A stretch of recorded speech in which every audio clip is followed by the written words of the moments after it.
SPAK e kishte konsideruar të suksesshëm ndalimin e Altin Docit, mbi të cilin rëndonin shumë vepra penale.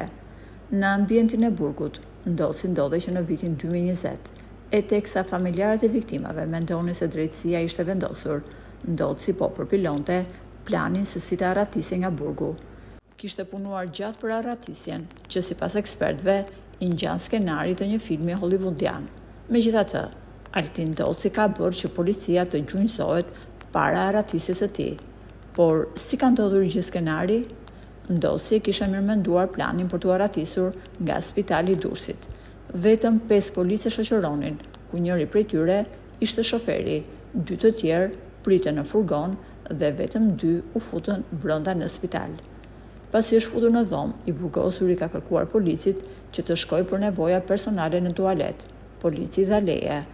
Ai sapo ka dalë nga tualeti, ka goditur policin dhe është larguar me shpejtësi.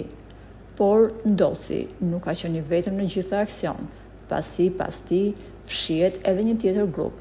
Në bazë të pamjeve filmike të siguruara, është parë një Audi A7 i bardhë me targa AA 700 RS, që e priste në parkimin e spitalit të Durrësit, dhe sapo ka parë që Doci ka dalë në obor, ka lëvizur me shpejtësi për ta marrë, e më pas janë larguar me shpejtësinë e erës. Mendohet se makina është larguar në drejtim të spitalës.